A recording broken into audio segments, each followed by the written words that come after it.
बिस्मिल्लाहिर्रहमानिर्रहीम, अस्सलाम वालेकुम। मरियम नवाज़ बमुकाबला हमज़ा शहबाज, ये चल क्या रहा है? हर तरफ खबरें हैं। अब जियो न्यूज़ से लेकर तमाम जितने भी चैनल्स हैं, अखबारात हैं, अब वो इसको हाईलाइट कर रहे हैं, उनकी वेबसाइट पर ही मौजूद है कि जी हमज़ा शहबाज को, वज़ीर आज़म के बेटे को, प्राइम मिनिस्टर ऑफिस में उनके ऐवान में अब बाकायदा फ़लाँ फ्लोर पर ऑफिस दे दिया गया है। अब इसका बड़ा चर्चा है कि वो क्या करने लगे हैं, क्या नहीं करने लगे, MNAs, MPAs का सारा मामला क्या है, पंजाब में किन हवालों से वो काम करेंगे, क्या चीज़ें देखेंगे, बड़ी इसकी हलचल है। इसका बैकग्राउंड क्या है, अब सब अपनी अपनी खबर दे रहे हैं, लेकिन वो बंदा जो सबसे पहले खबर सामने लेकर आया था, मेरी उससे बात हुई है। और शहबाज बराचा साहब इस्लामाबाद में बड़े ज़बरदस्त रिपोर्टर हैं, उन्होंने सबसे पहले ये खबर दी थी और उसको शेयर किया था। अगर आप देखना चाहें देख सकते हैं, एक्स पर सबसे पहले उन्होंने इस बारे में पोस्ट किया था। वैसे तो हमज़ा शहबाज तकरीबन 1 महीने से एक्टिव हैं, लेकिन अब कोई 1-2 हफ्ते पहले ये चीज़ें सामने आना शुरू हुई थी और अब तो हर कोई ये बात कर रहा है हमज़ा शहबाज एक्टिव हो गए। हुआ क्या है? बहुत से लोग कह रहे हैं जी उमरी में इकट्ठ हुआ था, उसके बाद इसकी इजाज़त मिली है, ये हुआ है, वो हुआ है। देखिए, मसला ये है कि पंजाब में कोई भी काम किसी MNA MPA का हो तो अगर वो राबता करता है शहबाज शरीफ साहब से, प्राइम मिनिस्टर से, तो यहाँ से कहा जाता है, ईमेल जाती है, आप मुरासला कहें, जो भी कहें, पैगाम जाता है। तो एक साहब की ड्यूटी लगी हुई है पंजाब में, वहाँ तक वो चीज़ पहुँचती है। उसके बाद एक और सेक्रेटरी है, उस तक वो बात पहुँचती है। फिर मरियम नवाज साहबा की टेबल पर लाई जाती है कि फ़लाँ MPA, फ़लाँ MNA का ये काम है जी, वो किया जाए या ना किया जाए। तो ये फ़ैसला फिर मरियम नवाज साहबा करती हैं। तो इतने टीयर्स हैं। अब इसमें MNAs MPAs नाराज़ भी हैं, परेशान भी हैं कि हमारे काम नहीं हो रहे। अच्छा, उसी तरह के काम हैं इनके, बल्कि अब तो जो खबर है वो ये है कि ज़्यादातर डिस्ट्रीब्यूशन कंपनी से काम है। लेस्को हो गई, मुल्तान में मैपको हो गई, फैसलाबाद में फेस्को हो गई, इसी तरह जनाब दीगर शहरों में जिस तरह से काम कर रहे हैं वो सब। तो उनसे शिकायत बड़ी चल रही हैं, बिजली के बिल आ रहे हैं, बहुत ज़्यादा आ रहे हैं, मीटर उतारे जा रहे हैं, लोगों के पास इतना पैसा नहीं है वो बिजली के बिल अदा कर सकें। फिर कई इस तरह के मसाइल हैं, जुर्माने हो रहे हैं, वो लोग आ जाते हैं MNA MPs के पास, जी किस्तें करा दें, फ़लाँ करा दें, ये है वो है, इस तरह की चीज़ें चल रही हैं। बाकी तो आपको पता है, पटवारियों का मामला, तहसीलदार का मामला, इंस्पेक्टर इधर कर दो, वो कर दो, पुलिस वाले ने काम नहीं किया, अफसर नहीं हमारी सुनते, फ़लाँ नहीं सुनता, कमिश्नर नहीं सुनता। क्योंकि मरीम साहबा पंजाब को डायरेक्ट बिल्कुल अंग्रेज़ों के स्टाइल में कमिश्नरी निज़ाम के तहत कंट्रोल कर रही हैं। इसलिए कहा जाता है कि जब भी नून लीग की हुकूमत आती है तो यहाँ पर ब्यूरोक्रेसी का मार्शल लॉ होता है, तो वहाँ से ये सब चीज़ों को कंट्रोल करते हैं और अपने MNA MPAs को भी ये इस कमिश्नरी निज़ाम या ब्यूरोक्रेसी के ज़रिए कंट्रोल कर रहे होते हैं। बीच में थोड़े थोड़े काम होते हैं साथ कि जी इनके पास आएँ, शहबाज शरीफ या नवाज शरीफ के पास आएँ, डायरेक्ट कोई भी काम है तो फिर ये वहाँ से करते हैं, अच्छा जी ये कर दो वो कर दो। इस तरह ये सारे MNA MPAs कंट्रोल में रहते हैं कि ये बिल्कुल हमारे एक तरह से गुलाम बन के रहें, कोई इधर उधर ना हिल सके, वरना ब्यूरोक्रेसी के ज़रिए हम इनको दबा लेंगे, गला इनका पकड़ लेंगे। अब एक तो हमज़ा शहबाज साहब ये काम कर रहे हैं कि जी उनसे राब्ता रखा जाए, और अगले इलेक्शन की तैयारी, ये है असल खबर। गौर से सुनिएगा, मैं आपको पक्की खबर दे रहा हूं, अगले इलेक्शन के लिए काम हो रहा है। और ये नहीं कि 2024, उनको भी पता है 2024 में क्या हुआ, सब कुछ सोशल डिजिटल मीडिया पे अवेलेबल है, क्या क्या किस हल्के के मसाइल हैं, सब कुछ जांचा जा सकता है। लेकिन वो उनको बुलाकर पूछ रहे हैं। टास्क उनका यह है कि इनसे देखा जाए, हल्के में जाकर लोगों की बात सुनकर वहां से फीडबैक लेकर किया जाए। 2018 को भी वो देख रहे हैं कि कौन सा खानदान, कौन सा MNA, कौन सा MPA ताकतवर है। हत्ता के अंदर की खबर आपको दे रहा हूं, ये नोट कीजिएगा, बड़ी दिलचस्प बात। PTI के लोगों को भी देखा जा रहा है कि किसको टिकट दिया जा सकता है, कौन ज्यादा मजबूत उम्मीदवार होगा। सोचिए जरा, यह हाल हो गया है कि इनको अपने अलावा PTI के लोगों को भी देखना पड़ रहा है कि क्या अगर वो मजबूत उम्मीदवार है तो उसको साथ मिलाया जा सकता है, उसको बताया जा सकता है तुम ज़ेरे ताब हो, कोई फ्यूचर नहीं है, कोई कहानी नहीं है, खान की किस्मत का फैसला तो हो चुका। उस पर मैं बाद में आता हूं कि यहां पर ज़मीनी फैसला क्या हो चुका है खान साहब का, कौन क्या कह रहा है, खबरी ने क्या खबर दी है, मुखबिर ने क्या खबर दी है, उस पर आते हैं। तो लिहाजा PTI वालों को दिखाकर मायूसी है, फलां है, कुछ नहीं बनना, आप हमारे साथ आ जाओ, ये भी टास्क है हमज़ा शहबाज का। मैं आपको पक्की खबर दे रहा हूँ। अच्छा, अब आप देखिए, जब ये सारा रज़ा डार का, वो गैर मुल्की ख़वातीन से ज़्यादती का सारा मामला सामने आया था, तो उस वक्त भी ये बात दोबारा दोहराई गई थी कि रज़ा डार जो नवासे हैं इसाक डार के, तो अब उसी रज़ा डार के मामू अली डार, इसाक डार साहब के बेटे, जो मरियम नवाज साहिबा के बहनोई हैं, मरियम नवाज की बहन के खामंद हैं, उनको काबीना में शामिल किया गया। AI से उनका कितना लेना देना है नहीं पता, उनको सबसे आला ऑफिस, सबसे ज़बरदस्त प्रोटोकॉल, सबसे बेहतर दफ्तर शफ्तर, ये वो सब कुछ दिया गया है। तो इस पर यह बात सामने आई कि आगे मरियम नवाज साहिबा हमज़ा शहबाज की जगह अली डार को आगे करना चाहती हैं। सिक्योर भी रहने के लिए, और फिर ये कि वो समझती हैं कि आगे उन्होंने प्राइम मिनिस्टर का कैंडिडेट होना है। ख्वाहिश है ना कि जो भी आगे बारी आएगी, जिस तरह अब आखिरकार जो भी डील हुई उसमें मियां नवाज शरीफ चौथी दफ़ा वज़ीर आज़म बनने आए थे और अखबार में इश्तिहार थे, लेकिन इतनी बुरी हार हुई कि वहाँ पर फिर मौका मिल गया ये बात करने का कि जी आप तो कुछ नहीं कर पाए, तो लिहाजा आप साइड पर हो जाएं। डील ये है कि आपकी बेटी को भी अकोमोडेट करते हैं, भाई को भी, भाई ताबेदारी बहुत दिखाते हैं तो उनको वज़ीर आज़म बनाते हैं, आप नहीं। तो मियाँ साहब तो ज़ाहिर हारे हुए थे और उनके पास चॉइस क्या थी। उन्होंने कहा ठीक है, हुक्मरानी तो हमारे ख़ानदान की रहेगी, जो भी है चलो जी सही है, हम इतने मज़े कर चुके हैं। तो ख्वाहिश अभी तक नवाज शरीफ साहब की ख़त्म नहीं हो रही कि आज़ाद कश्मीर में जाकर कहते हैं शहबाज शरीफ से कहूँगा कि मुझे वज़ीर आज़म बना दे, वो भी आज़ाद कश्मीर का। ये तो हाल है। तो ये सब चीज़ें चल रही हैं। खैर, अब इसी तरह से चूँकि मरीम नवाज साहिबा आगे प्राइम मिनिस्टर बनना चाहती हैं, तो वो कहती हैं कि अच्छा नीचे ये नहीं कि वज़ीर आला हमज़ा शहबाज आ जाए, जिस तरह पहले बारियाँ ली जाती थीं या पहले इक़्तिदार मिलता था तो मियाँ नवाज शरीफ वज़ीर आज़म, छोटा भाई वज़ीर आला शहबाज शरीफ, यही सेटअप चलता था। जब भी है यही सेटअप है। हत्ता कि जब पीपल्स पार्टी गवर्नमेंट आई 2008 में, तो मियाँ साहब ने वज़ीर आला नहीं कबूल की कि मैं जब भी बनूंगा तो प्राइम मिनिस्टर ही बनूंगा, उससे नीचे कुछ नहीं। अब भी आप देखिए कि वो बस पैटर्न बन गए, कभी काबीना का इजलास पंजाब में चेयर कर लिया, इस तरह को मीटिंग अटेंड कर ली, फलां कर लिया, लेकिन वो वज़ीर आज़म से कम की तरफ आते ही नहीं हैं। या ये कहें कि शायद उनको मौका मिले तो कहें कि जी प्रेसिडेंट बना दो या कुछ कर दो। तो ख्वाहिश इंसान की कभी ख़त्म नहीं होती। तो मरीम साहब अपने आप को प्राइम मिनिस्टर के लिए तैयार कर रही हैं कि वहाँ हो, लेकिन नज़र ये नहीं आ रहा। अगर आप मुझसे तज्ज़िया लें या जो हक़ाइक़ को देखते हुए, ख़बरों को देखते हुए, माजी को देखते हुए, मुझे नहीं लगता कि फ्री एंड फेयर इलेक्शंस में तो चांस ही कोई नहीं है बिल्कुल भी।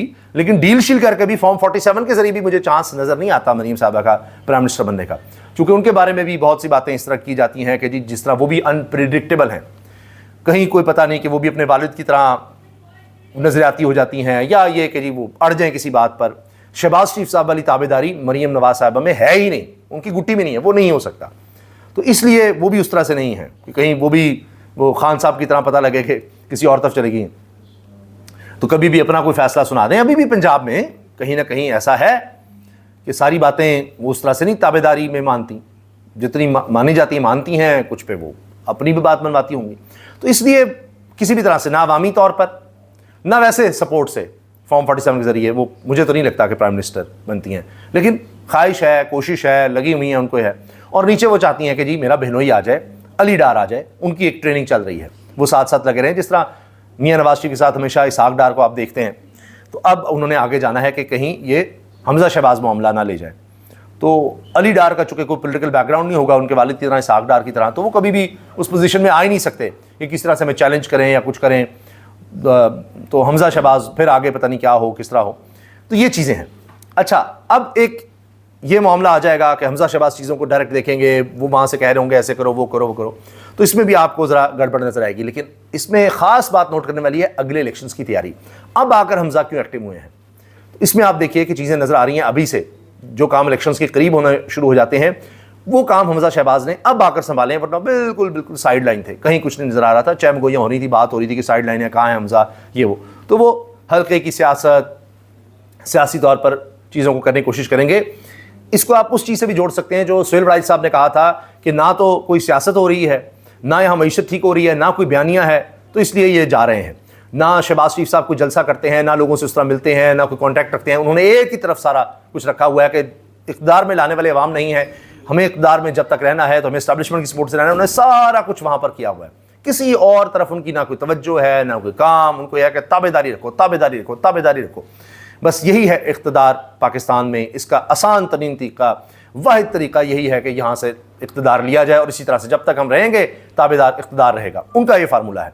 तो सोहेल राइस साहब कहते हैं कि मैं तो चाहता हूँ ये कंटिन्यू करें, या इन शरीफ ख़ानदान के सामने अच्छे ताल्लुकात हैं, लेकिन ये खाली एक तरफ की ताबेदारी बात नहीं बनती, डिलीवरी नहीं हो पा रहा, तो कब तक वो इनका बोझ उठाएंगे। ये चीज़ें चल रही हैं।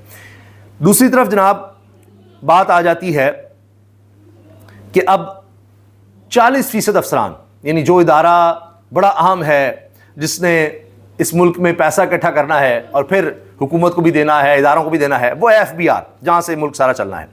हाल ये हुआ है कि जब IMF ने रिपोर्ट दी है करप्शन के हवाले से कि जी कहाँ करप्शन है, कैसे ख़त्म करनी है, क्या हो रहा है, वो भी IMF आपको बता रहा है कि आप इतने करप्ट हैं, آپ نے کس طرح سے روکنا ہے, ریونیو بڑھانا ہے, یہ کریں وہ کریں.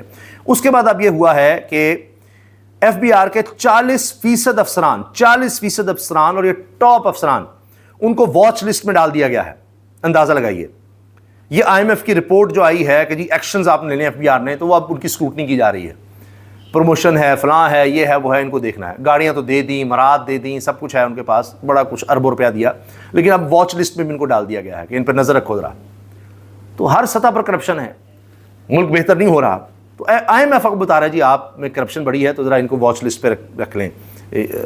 یہ سب دیکھا جا رہا ہے. یہ تو حال ہے یہاں پر افسران کا جنہوں نے اپنی واچ لسٹ میں ٹیکس ایویژن کو رکھنا ہے, وہ خود واچ لسٹ میں آئے ہوئے ہیں. یہ حال ہے. تو اسی سے آپ اندازہ لگا لیجیے کرپشن کتنی ہے اس ملک میں, کہ بجائے کہ جی آپ آگے ٹیکس دیں, آپ کہتے ہیں ہمیں ٹیکس تھوڑا سا دے دو, 10 لاکھ بنتا ہے, ہمیں 2 لاکھ دے دو, اور 2 لاکھ آپ ٹیکس جمع کرا دیں, بس جائیں. کہاں آپ اتنے پیسے دیں گے؟ تو یہ سب چلتا آ رہا ہے, چل رہا ہے. بڑا کہا جی آٹومیشن ہے, فلاں ہے, ہمارے پاس سب کا ڈیٹا ہے, یہ کر دیں گے, وہ کر دیں گے. تو اشرافیہ سے, حکمران طبقہ کہہ لیں, مافیاز کہہ لیں, ان سے ٹیکس اکٹھا نہیں ہونا, بڑے بڑے مگرمچھوں سے. تو لہٰذا اس طرح آپ ٹیکس لگائیں کہ انڈائریکٹلی آپ لوگوں کو چوس لیں. سب سے آسان کام پیٹرول پر, ہر روز قیمت بڑھاتے جاؤ, بڑھاتے جاؤ, بڑھاتے جاؤ.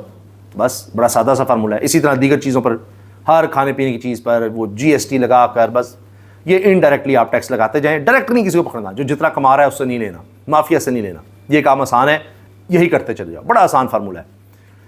زیادہ تر ٹیکس ویسے ہی ڈائریکٹلی آ جاتا ہے. ایف بی آر کے ہزاروں لوگوں کو پالنے کی ضرورت ہی نہیں ہے.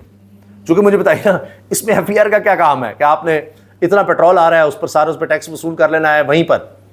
تو بڑا سمپل ہے, اتنے لیٹر آ رہا ہے, وہاں پر اتنا ٹیکس بنتا ہے, ختم کہانی. آپ نے اس کو مہنگا کر دیا, وہیں پر سورس سے ہی لے لیا. تو جا کر کھاتے اس طرح نہیں, آپ نے ایک ایک دیکھنے یا ان کو ریکنسائل نہیں کرنا. تو اس میں ایف بی آر کی کوئی ضرورت ہی نہیں ہے اس طرح سے. بہرحال تو 40% آپ واچ لسٹ پہ ہیں. مہتاب حیدر صاحب کی خبر ہے. بہت آپ نے سنا تھا نا گورننس کا, کہ یہ ہے وہ ہے. میں نے آپ بتایا گورننس پہ کوئی دھیان نہیں ہے, دھیان صرف تابعداری بھی ہے. اب جتنی تیاری تھی اس کا حال یہ ہوا ہے کہ بھارت نے اب سیلاب کی صورتحال دیکھتے ہوئے, بارش کی صورتحال دیکھتے ہوئے پانی چھوڑ دیا ہے, اور لاہور کی انتظامیہ بے بس نظر آ رہی ہے. بھارت سے پانی پہنچ چکا ہے, اور نہ کوئی کیمپ لگا ہے, نہ کوئی بچانے کے لیے ابھی تک پہنچا ہے. Admin fails to evacuate residents after Hadiyara drain inundates village. یہ خبر ہے جی, اور یہ غالباً ڈان کی خبر ہے کہ Chenab flowing in high flood Ravi in medium. تو کوئی تیاری ابھی تک نظر نہیں آ رہی. حتیٰ کہ یہ رپورٹر ہیں جان شیر, یہ ویڈیو شیئر کر رہے ہیں. لیاقت پور میں دریائے چناب کا حفاظتی بند ٹوٹ گیا, پانی فصلوں اور وادیوں میں داخل. وہ کہہ رہے ہیں جی اس کا کوئی نوٹس لے لیں, دیکھ دوکھ لیں. لیکن ابھی تو جناب آزاد کشمیر کے الیکشنز ہم نے ہر صورت جیتنے ہیں, ہماری توجہ بھی وہیں پر ہے. ادھر سے فرصت ملے گی تو پھر ادھر دیکھ لیں گے کون ڈوبا, پھر بعد میں فوٹو سیشنز بھی ہو جائیں گے, امدادی کارروائیں بھی ہو جائیں گی, اعلانات بھی ہو جائیں گے, سب کچھ ہو جائے گا. ابھی اگلا اقتدار تو حاصل کر لیں. پچھلا تو آ چکا ہے پنجاب میں, اس کی کیا پرواہ ہے, کوئی چھین تو نہیں رہا ابھی ہم سے. تو چھوڑو اس کو, آگے اگلے اقتدار کی طرف بھاگو. منیم فاروق صاحب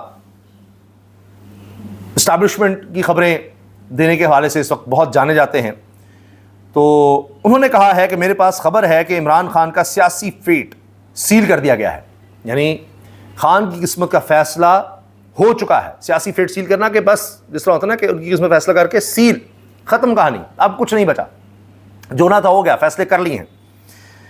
ان کا کیس ہائی کورٹ سے آئینی عدالت جائے گا, اور آئینی عدالت سے وہی فیصلہ ہوگا جو ہوگا. بس تھوڑے کو زیادہ جان لیں, آپ بتا دیا ہے کہ ہائی کورٹ سے بھی فیصلہ خلاف آ رہا ہے خان صاحب کے. اسلام آباد ہائی کورٹ سے ایسی تو نہیں سارا کچھ کیا گیا, 26 ترمیم سرفراز ڈوگر صاحب کو نیچے سے لا کر high court, Lahore high court سے لا کر اسلام آباد چیف جسٹس لگا دیا گیا, سب کچھ کیا گیا. پھر آئینی عدالت اس لیے تو بنی ہے, خان صاحب کے لیے بنی ہے. اچھا, بڑی دلچسپ بات ہے. آئینی عدالت بنائی گئی تھی کہ آئینی معاملات دیکھے گی. اب وہ ضمانت کے معاملات بھی دیکھ رہی ہے. سپریم کورٹ نے ضمانت بھی آپ دیکھو. تو اب وہی وقت رہ گیا کہ سپریم کورٹ بھی اب ٹرائل ہی کر لے, سیشن کورٹ ہی بن جائے, سیشن جج وہاں پر بٹھا دیں. اب جب انہوں نے ضمانت کے کیسز بھی نہیں دیکھنے تو باقی کا بچتا ہے. خیر, آئینی عدالت اس لیے بنائی تھی کہ جو ہو سپریم کورٹ وزیر اعظم کو گھر بھیج دیتی ہے, سپریم کورٹ یہ کرتی ہے, وہ مداخلت کرتی ہے, ایگزیکٹو مداخلت کرتی ہے, وزراء اعلیٰ کے نوٹس لے رہی ہے, یہ لے رہی ہے, وہ لے رہی ہے. تو آئینی عدالت بنی تو کیا کر رہی ہے؟ دو ہی معاملات انہوں نے اس طرح سے ٹیک اپ کیے آئینی عدالت نے خود سے, جو ڈائریکٹ ان کے پاس آئے ہیں, جس کو آپ سو موٹو کہہ لیں یا ڈائریکٹ دیکھنا ہے. دونوں سہیلا فدی کے خلاف ہیں, دونوں صوبائی گورنمنٹ کے خلاف ہیں. تو اب بھی کیا ہے, تلوار لٹک رہی ہے. تو کام جو سپریم کورٹ سے لیا جاتا تھا آئینی عدالت سے لیا جا رہا ہے. تو اس سے بہانا تھا جی سپریم کورٹ بڑی ایکٹیو ہو جاتی تھی, یہ حکومتیں گراتی تھی, فلاں ہوتا تھا. اب وہی کام آئینی عدالت سے لیا جا سکتا ہے. تو فرق کیا ہوا؟ ڈیسٹیبلائزیشن تو ویسی رہے گی, تلواریں ویسے ہی لٹکیں گی کہ جی سہیل آفریدی رہائی فورس خان کی بنا رہے تھے, اس کی درخواست بھی آ گئی ہے. 9 مئی کا کیس ہے تو اس کی درخواست بھی جناب ڈائریکٹ آ گئی ہے, بغیر اس کے یہ دیکھے ہوئے کہ قابل سماعت ہے یا نہیں. نوٹس جاری بھی ہو گئے, آ جانا جناب. تو وہی کام جو پہلے سپریم کورٹ سے لیا جاتا تھا, فرق یہ ہے کہ اب آئینی عدالت سے لیا جا رہا ہے. آئین کا وہاں پر کیا ہے, اسی طرح کے سوموٹو کا کام ہے. حتیٰ کہ اب وہی کام جو سپریم کورٹ ضمانت کے بھی کیسز دیکھتی تھی, ضمانت میں آپ نے کون سی آئینی تشریح کرنی ہوتی ہے, کون سی آئین کی انٹرپریٹیشن کرنی ہوتی ہے. ضمانت کا کیس ہے, 60 قوانین ہیں اس کے تحت آیا ہوا ہے. لیکن اب وہ جی نیب کا کیس ہے, چونکہ ضمانت کا ہے تو نیب میں اب ہم نے یہ تبدیلی کر دی ہے. کیونکہ خان کا کیس سپریم کورٹ 26 ترمیم کے بعد بھی قبول نہیں ہے. پھر بھی نہیں, آئینی عدالت میں ہم نے خاص جج لے جائے گئے ہیں, چونکہ وہیں پر جائے گا کام. اور اسی تناظر میں منی فاروق صاحب کہہ رہے ہیں قسمت کا فیصلہ ہو چکا. وہ کیا الفاظ بول رہے ہیں, کس طرح سے بول رہے ہیں, وہ بھی میں آپ کو سنوا دیتا ہوں کہ جی یہ تو فیصلہ ہو چکا ہے. لیکن اس وقت پہلے یہ سن لیجئے, پھر میں بھی بتاؤں گا کہ ماضی میں نواز شریف صاحب کے حوالے سے بھی فیصلہ ہو چکا تھا قسمت کا, کہ اب ان کا اقتدار نہیں ہے. اسی طرح چاہے زرداری صاحب ہیں, چاہے بے نظیر بھٹو ہیں, ان کے فیصلے بھی ہو چکے تھے کہ اب نہیں, کبھی اقتدار نہیں. لیکن وہی لوگ جو نکالتے تھے دوبارہ وہی ڈیل کر کے دوبارہ انہی لوگوں کو اقتدار میں لاتے تھے. پرویز مشرف دیکھ لیجئے کیا ہوا تھا. تو یہ تاریخ کا حصہ ہے. یا جنرل قمر رشید باجوہ کے دور میں کیا ہوا تھا, نواز شریف صاحب کو سزا ہوئی, سپریم کورٹ تک سے ہو گئی. پھر انہی کے دور میں, جنرل باجوہ کے دور میں ہی میاں نواز شریف صاحب واپس آتے ہیں, سارے کیسز ختم ہوتے ہیں, وہ اہل بھی ہو جاتے ہیں. یہاں کوئی پتہ نہیں ہوتا, 10 سال بھی لگ جاتے ہیں. میاں نواز شریف صاحب کو 10 سال سیاست سے دور رکھا گیا تھا, وہ بھی تب جب وہ 2 تحریک صدیق کے ساتھ آئے تھے, اس کے بعد بھی 10 سال فارغ ہو گئے. تو یہاں بہت کچھ ہوتا ہے. منی فاروق صاحب کی ذرا بات سن لیجئے. جو صورتحال بنی ہوئی ہے, میں آپ کو بحیثیت قانون کے طالب علم کے, اور جو میرے پاس اس وقت خبر ہے آپ کے لیے, وہ یہ کہ فیٹ سیل کر دیا گیا ہے عمران خان صاحب کا سیاسی فیٹ. یہ جو دنیاوی طور پر نظر آ رہا ہے, غیب کا علم اللہ تعالیٰ کو ہے بھائی. ساتھ بھی کہہ رہے ہیں ایک تو سیل کر دیا گیا, نہیں ایک بند ہو گیا, اب اس میں تبدیلی نہیں ہو سکتی, سیل ختم کہانی. زمین پر یہ فیصلہ ہو چکا ہے. ساتھ بھی کہہ رہے ہیں کہ جی غیب کا علم اللہ کو ہے, باقی تو اللہ کے ہاتھ میں ہے, لیکن زمین پر یہ فیصلہ ہو گیا ہے, زمینی فیصلہ ہو چکا ہے, سیل ختم کہانی, کچھ بھی نہیں. خان صاحب کے بارے میں لوگ یہ کہتے ہیں جو ان سے مل چکے کہ جی خان صاحب کہتے ہیں جی میں نے اللہ پر فیصلہ چھوڑ دیا ہے. اب انہوں نے اپنا فیصلہ اللہ پر چھوڑا ہوا ہے. منی فاروق صاحب بھی کہہ رہے ہیں زمین پر تو فیصلہ ہو چکا ہے, خان کی قسمت کا کہانی ختم ہے. اسلام آباد ہائی کورٹ سے ان کے خلاف فیصلہ آئے گا, پھر آئینی عدالت سے بھی وہی فیصلہ آ جائے گا, ان کے خلاف آ جائے گا, پہلے ہی پتہ ہے سب کو. اچھا آئینی عدالت بنائی بھی اس لیے گئی تھی تو نظر ہی آ رہا ہے, لیکن یہ تو خبر لے کر آئے نا کہ میں آپ کو بتا رہا ہوں.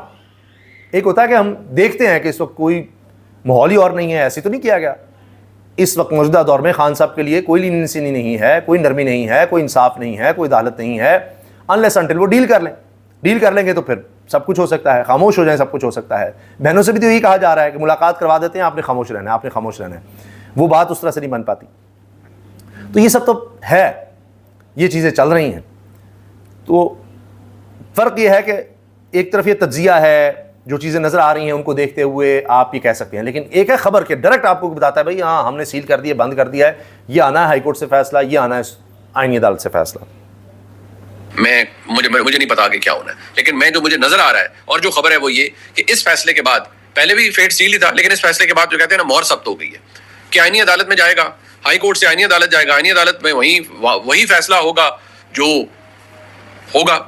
اب اس کو کہتے ہیں نا تھوڑے کو بہتا جانیے, اور پھر سیاسی فیٹ بھی سب کو. تو یہ دیکھیے نا, جب منی فاروق صاحب کہہ رہے ہیں تو یہ بھی ہو چکا ہے. فیصل واڈا بھی کہتے تھے جی یہ مخصوص نشستیں نہیں ملیں گی تحریک انصاف کو, کوئی گنجائش نہیں نظر آتی تھی آئین میں, لیکن وہی ہوا, تحریک انصاف سے چھین کر باقی لوگوں کو بانٹ دی گئی. آئین میں کوئی گنجائش نہیں ہے, ایسا کمپلیکیٹ کر دیتے ہیں بعض اوقات آئین کو, بڑی واضح شک کو, کہ حیران ہو جائے بندہ کہ اب وہاں لکھا ہے کہ 90 دن کے اندر الیکشن ہونے ہیں جب آپ نے اسمبلی تحلیل کر دینی ہے, لیکن نہیں ہوئے 90 دن کے الیکشن, نہیں ہونے دیے گئے. تو چیزیں واضح بھی ہوں تو یہ ہو جاتا ہے. تو لہٰذا اس تناظر میں اگر آپ دیکھیں تو ہماری عدالتوں سے زیادہ ہمارے بعض صحافی کہہ لیں, بعض ہمارے سیاستدان کہہ لیں, وہ زیادہ طاقتور ہیں. جب وہ فیصلہ سنا دیتے ہیں, وہ بتا دیتے ہیں, وہ خبر دے دیتے ہیں, تو اس کے بعد سپریم کورٹ کیا, آئینی عدالت کیا, وہ بھی ادھر سے ادھر نہیں ہو سکتی. یعنی ان کے پاس جب خبر آ گئی تو اس کا مطلب ہے وہ چیزیں پہلے ہو چکی ہیں. تو اب آپ کی کہاں کی ہائی کورٹ, کہاں کی سپریم کورٹ, کہاں کی آئینی عدالت, جب کہہ دیا ہے انہوں نے, دے دیا خبر, کہ تھوڑے کو زیادہ جانے، ختم کہانی، بات ہو چکی ہے. لیکن پھر کہ زمینی فیصلے ہیں، زمینی فیصلے یہ ہو چکے ہیں. اب دیکھتے ہیں آسمانی فیصلے کیا ہوتے ہیں. اللہ حافظ.